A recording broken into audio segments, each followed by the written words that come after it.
رoozitalab هستم. امشب در خدمتتون هستم رابطه با یه موضوعی که برای ما در این کشور خیلی باش سر و کله داریم و با توجه به عقاید اسلامیمون خیلی برامون چالنجینگ و سوال برانگیز و اون موضوع الکل من خود چون خودم انگلیسی این خواستم یه مقدمه فارسی بگم با واسهتون بعد دیگه منظورم نگه شده انگلیسی چون بنده نسل اول سن تینیجر اینجا بودم همش خود برام سوال که چرا اسلام یا الکل بده برای چون رشته خودم که دانشگاهی هست خیلی به رشته شیمی و سلامت رفت داره همیشه من سوال می‌کردم که چرا اسلام اینقدر با استفاده از الکل مخالف بنابراین در وقتی بچه‌های خودم بزرگتر شدن و می‌شدم که به حال یک مقدار از لحاظ علمی روش تفکر کنم ببینم که علم در این مورد چی و یه مجموعه‌ای رو اینجا براتون ترتیب دیدم که با عرض تحصیلات انگلیسی بگم که چون هدف ما بیشتر جوان‌های ما هستن.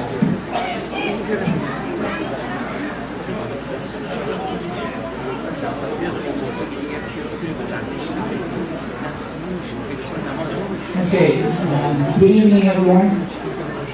I had a little introduction in Farsi, so I wanted to give them an idea as to what I was going to talk about. So as I was telling them, I know myself as the first generation who came to this country as a teenager, grew up here, and always had this question in my mind that why is my religion so bad against alcohol? And being a chemist and a pharmacist myself, I've been doing some readings on it over the years, and just to prove to myself that my religion is saying the right thing. So I put together just 10 slides. I tried to make it as short as I can. I tried to make it as short as I can, but it's an overview over the many years of what has gone on. So there's a history of where the alcohol was first have been found, and believe it or not, the oldest wine places, wines that they have found has been more than Iran, believe it or not. Of course, it goes well before Islamic times, and we all know who Zakaria Razi is. Sorry, I interrupt you. Can I ask you a question? Yes. You said before Islamic calendar, right? Right. So why his name is Haji Fruit? That's right. I think that's a name that has been in existence well before Islam. I don't think that came with Islam. I think we related that to Hajj afterwards too. And for those of you who have studied the United States history, you know about the Prohibition period when the alcohol was prohibited, was not allowed in the States, which has a long history, but that was an interesting observation.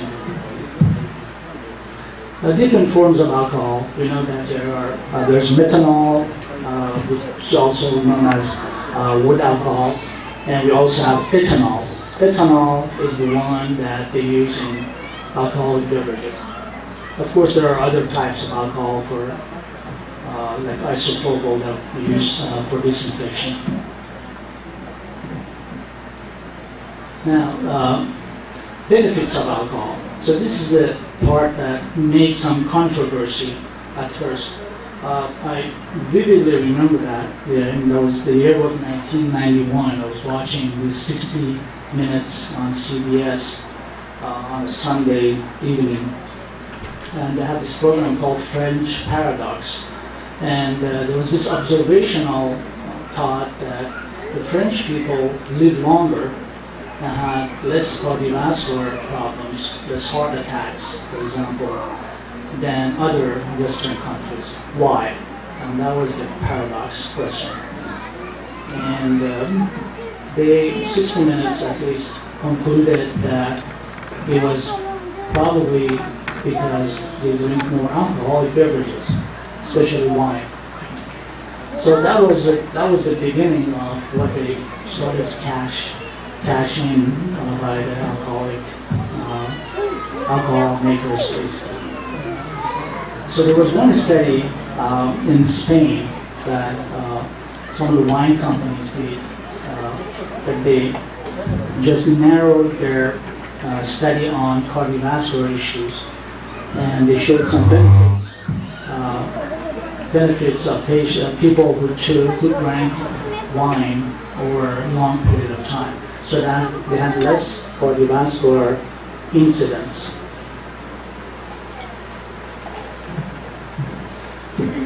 And then after that came other studies. During the 1980s, if you guys have studied or heard, President Reagan started the war on drugs. Why is this important? When he decided to start the war on drugs, he assigned a group of people to go and find out which drug is causing the most problem in this country.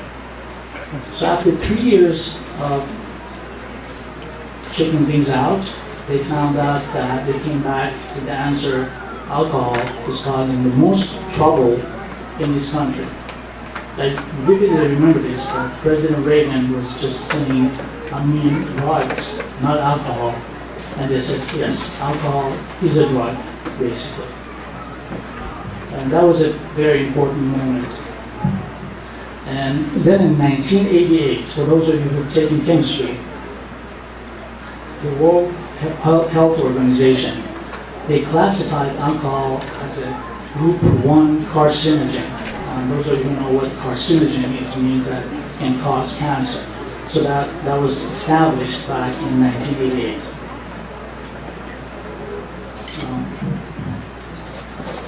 So some of the research, if you Google and if you have access to PubMed publishing and just search for alcohol, you get thousands.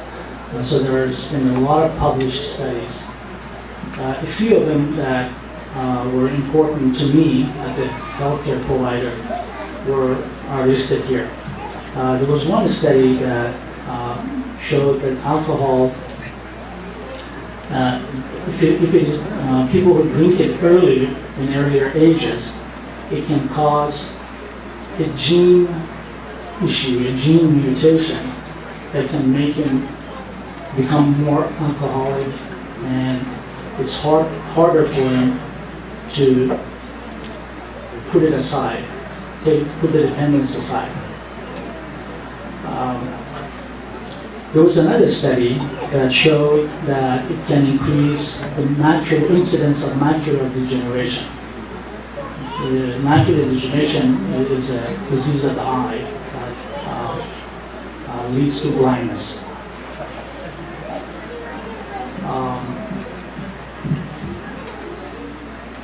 Now, I will touch on these 3 studies and we'll move forward. Breast cancer risks.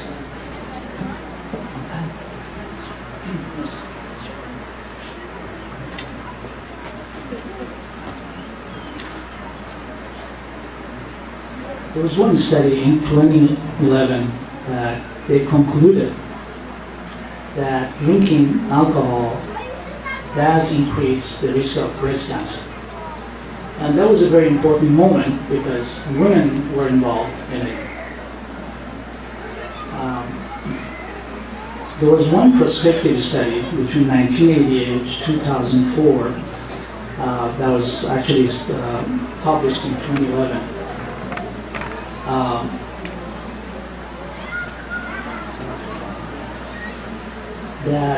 That also established that increases the prostate cancer risk. So that was women, here's men.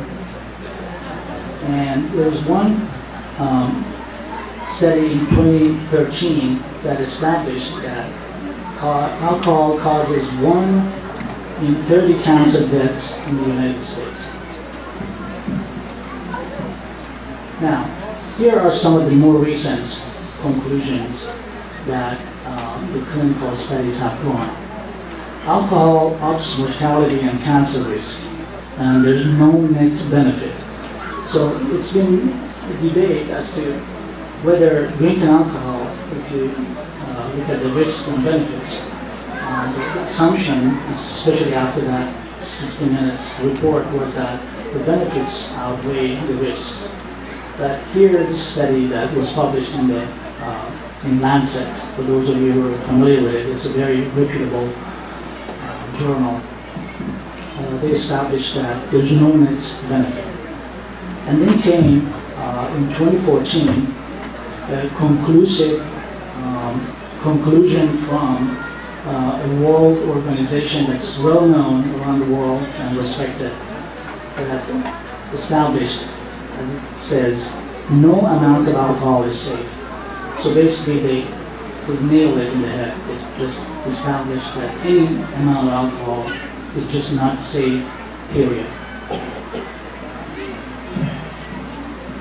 Now the interesting stuff.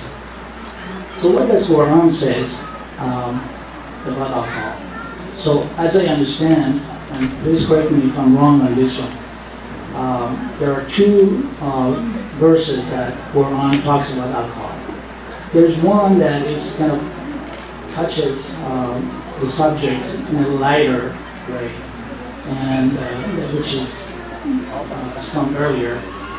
And then later on comes another verse and establishes what Islam says about alcohol.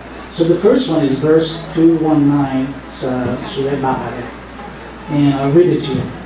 They question thee about strong drink and games of chance. Say, in both is great sin and some benefits for men, but the sin of them is greater than their usefulness. So Quran said what we've been searching for many, many decades. They have concluded that already 1400 years ago. In Surah Ma'idah, verse 90, it says, you who believe strong drink and games of chance and idols and divining arrows are only an infamy of Satan's handiwork. Leave it aside in order that you may succeed. So I think this Quran makes it really clear in this way that alcohol is problematic and relates that to Satan. That makes it very clear to put it aside. So basically, I tried to summarize it here. It says drinking alcohol is associated with some 100,000 deaths a year from diseases and injuries, more than the number of deaths from heart disease that it may be able to prevent.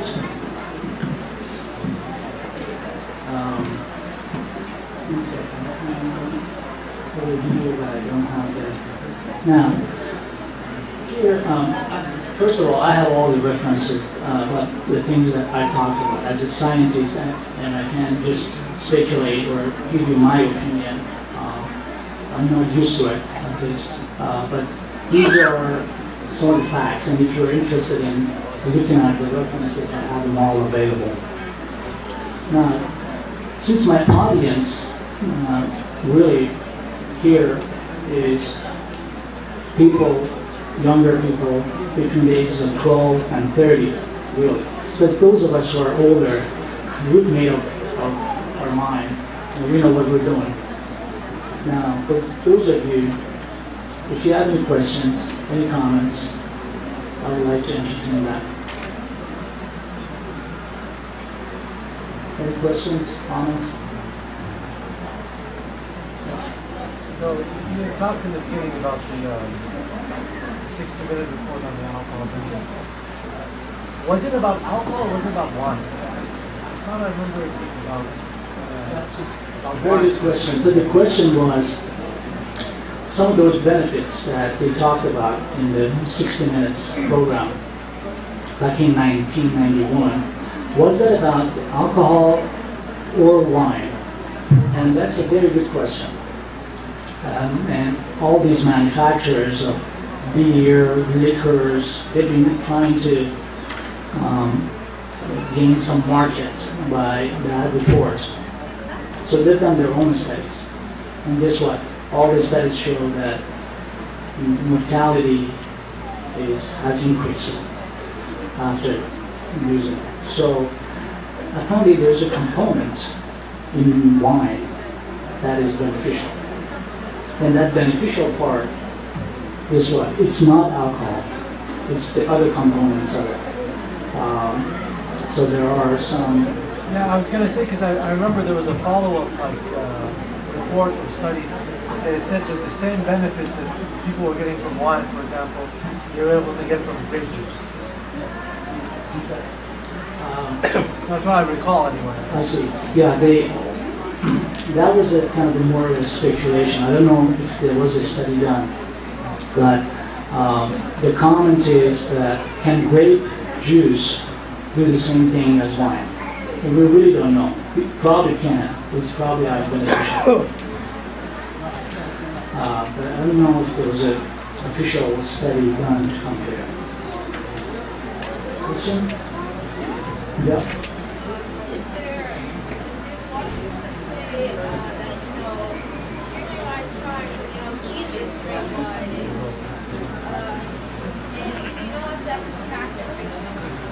That's a very interesting question, because we're Muslims and we're people who live around us are majority Christian.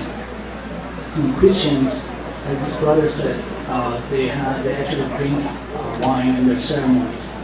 My understanding is it's not that they promote drinking.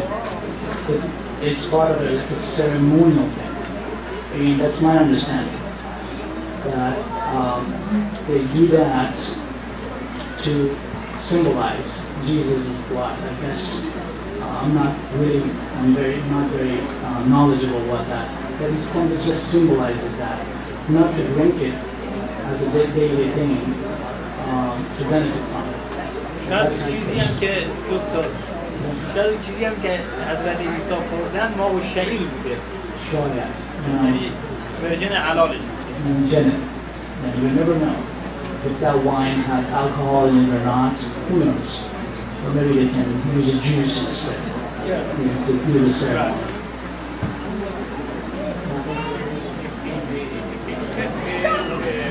Drop of the wine under the microscope.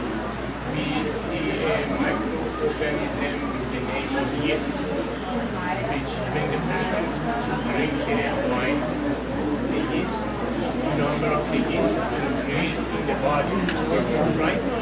We think the whole world are trying to research what trying to give the yeast to the human body. What is the effect on every aspect? Yeah, artificial microphone دارم ورم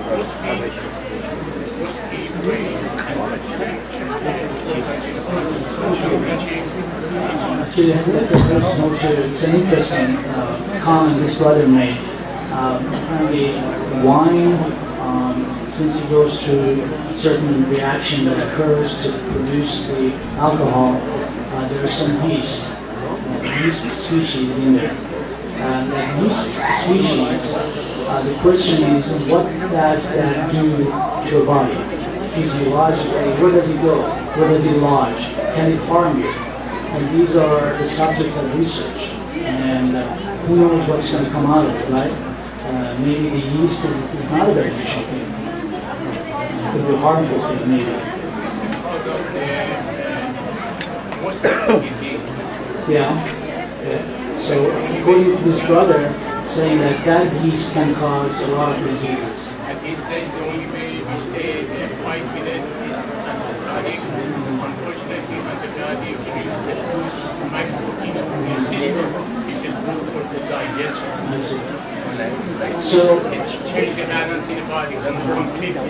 That's the reason and he said if 1 drop of the wine dropped in a drink of the water, I don't drink from that drink until 40 days.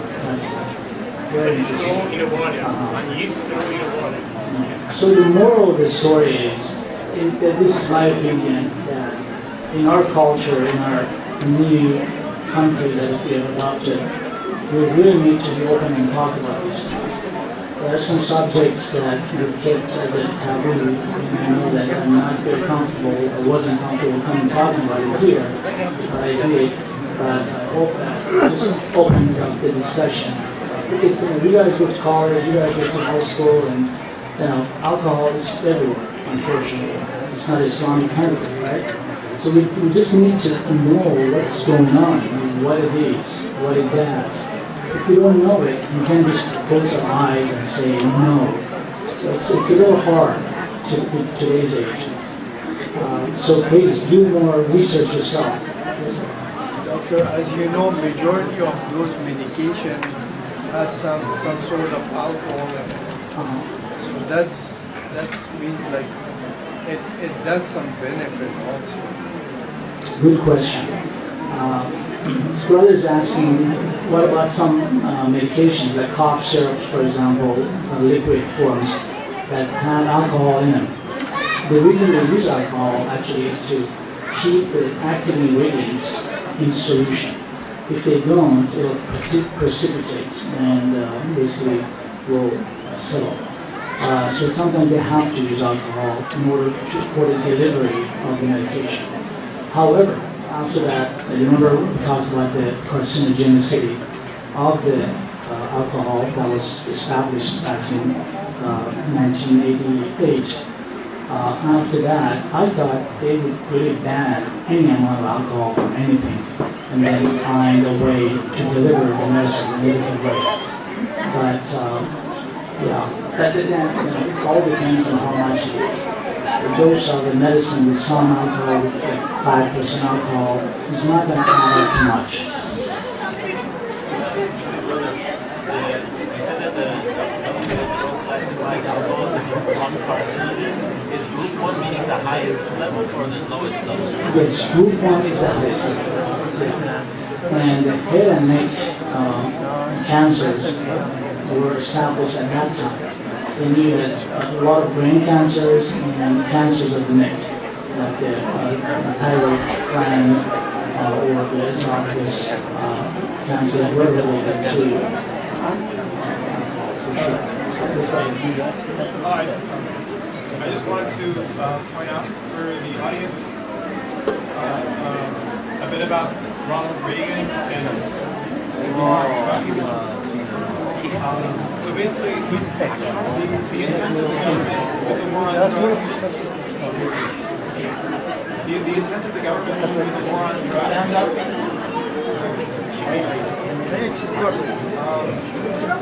Is that an opinion or a question? It's a comment, it's a bit of history.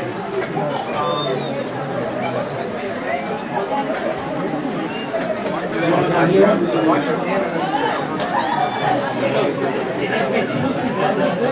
that is connected.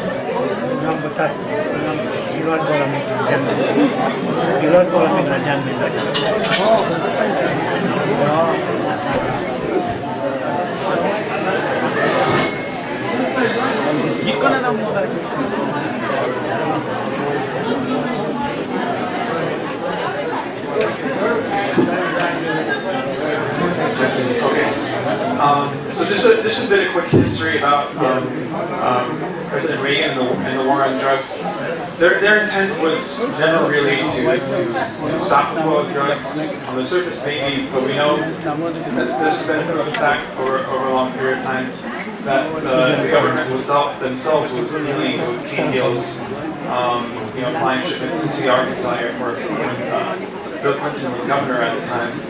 And it basically has been tied into the boom of the private prison industry, which makes money off of keeping people incarcerated. Most of the drug experts and law enforcement experts have said that prison time does not solve the drug problem. Actually, drug addiction and drug use stay the same. So the problem, and it is a huge problem, there's no discounting that, but prison time has actually had a more negative effect, creating recidivism. When people get out, they go back to the same thing. It turns people into hardened criminals, or maybe they were arrested for a small amount. And when it comes to our African American brothers and sisters and our Latino brothers and sisters, and Native American brothers and sisters, they make up a disproportionate percentage of our prisons. Whereas, let's say, Wall Street executives who do the same amount of drugs, they have the privilege of not being able to do it. So it targets the poor, it targets the minorities, whereas giving them the medical help they need to actually withdraw and rehabilitate from these serious substance abuses. So I think we, from a historical perspective, and also that this is Imam Hussein's birthday, and he stood a lot for justice. That the United States having the highest incarceration rate in the world is an injustice, and we can actually do more to actually solve the drug problem by dealing with it as a medical issue, getting people the help they need, and dealing with a lot of people turn to alcohol and all these things, and I'm a convert, so I know what kind of mentality a lot of people who are not Islamic have. It's escapism. They don't like reality. They don't like their lives. They like to just kind of tune out, and we have to deal with the root causes, which causes people to descend into darkness and use these unfortunate, horrible, and harmful substances, which destroys them and their families and our communities. Thank you. Thank you. Just really quick, basically you said any amount of alcohol is bad. No, I mean, any amount. Personally, I avoid several different things, such as, NyQuil or DayQuil or any of those items which have slight trace amounts of alcohol, including Listerine, it's a mouthwash. I've also heard that using that can even trigger a false positive for driving under the influence checkpoint. Yeah. Exactly. So basically, and I mean, the reason why I point this out is because a lot of people use Listerine to action as an antiseptic when they have a throat issue. They just kind of swing it and they just, gargle it and spit it out. Mm-hmm. So, I guess my point is, items like those, were they also counted in any bit of alcohol, or is that something like, say, literally any bit, as in like taking a shot of whiskey or something, or was that actually any trace amount? Good question. I mean, as you know, the field of medicine is basically, is all statistics. Right? So basically we need to see what kind of benefits we get. Like the brother asked earlier, if we can deliver medicine to the patient with some alcohol, that's okay. I guess according to our Sharia, it is okay because the benefits outweigh the risks. So I don't think that amount, since it's used as a medicinal purpose, will harm. Even that type of alcohol is different than the drinking alcohol, right? It is different. Yes, So it is the different. drinking alcohol is the one who was made for the purpose of enjoying or whatever. But this alcohol has a medicine purpose. So I think maybe the way how they made it is different. Right? But still, it is alcohol. According to medicine, Sharia, only the alcohol which brings the unconscious, that is haram. The other one, which is being used for medical purposes, it is allowed. Here we go. That answers it basically. Yeah. So, in reality, I mean, before coming here, I attended a meeting between 7 and 8 o'clock. And at that meeting, they had alcohol all over the place on the table. And here's a moment of truth. You know, you will be faced probably with those situations. If you know the facts, then I have water. And there's nothing wrong with that. I'm not judging people, but I don't drink it. That's it. Any questions and comments? Shohan.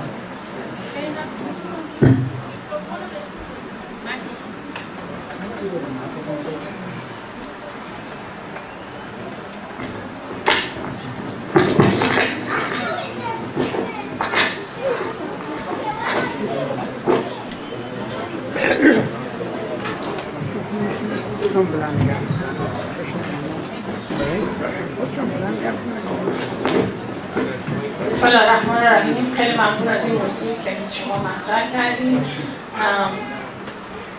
It's not I don't think it was an incident that today at my work, at my work, I met this gentleman who was very, very sick, and he was 37 years old. And I asked him, how are you doing? He said, I'm striving for my life. And I wish I could bring him here to the masjid and have him talk to the people in the masjid, especially the youth. And the condition of this gentleman is that he was in liver failure and extremely sick. I had another patient again that he had liver failure plus HIV positive. But HIV is not killing him, but liver failure is killing him because liver almost has about a 500 function. And when your liver fails, you're done.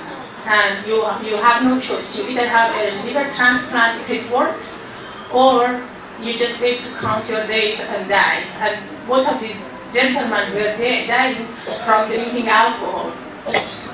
And honestly, when Islam talks about something, it's totally serious. And when they told us don't drink alcohol because it has multiple problems, it brings multiple problems for your health. I see gentlemen who have like tongue cancer, neck cancer, and as you said, head and neck cancer, and they say, oh, we drank alcohol. After you talk to them, you find out that they drank alcohol, they already stopped drinking alcohol, but too late. Their life is almost over. So it's really important that we don't even touch it. We don't even, I personally was invited to a wedding of my family, very, very close family of mine. And when I heard they're going to drink to serve alcohol, I told them, I'm sorry, we can't come. Neither me nor my children, none of them are going to participate in your wedding. We only went to the Aqd and left the ceremony. So it's really important for our parents not even to take their kids to this kind of social activities, even if it's going to be your sister or brother's wedding, so that our kids are not exposed to this. I remember the first day that we came to the United States and I took my kids to one of the family members, and when they saw the alcohol, they told me, Mom, are these people going to go, the family member, going to go to hell? And believe me, that family just got broken because drinking alcohol, first of all, causes family problem and just dissolve the family environment. Men goes on one side and lady goes on the other side, but children go apart. So it's really important that we really honor this forbidden thing that is alcohol, and not to get our family involved with that to prevent many social, emotional problems. Thank you. Sure. Thank you for your comment. And that's very important. Appreciate your attention.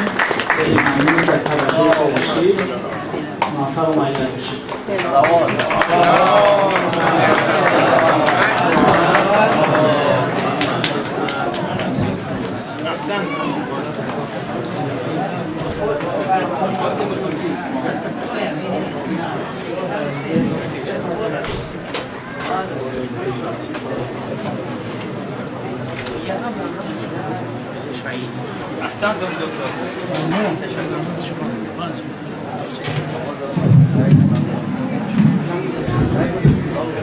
صلوا على محمد وآل محمد.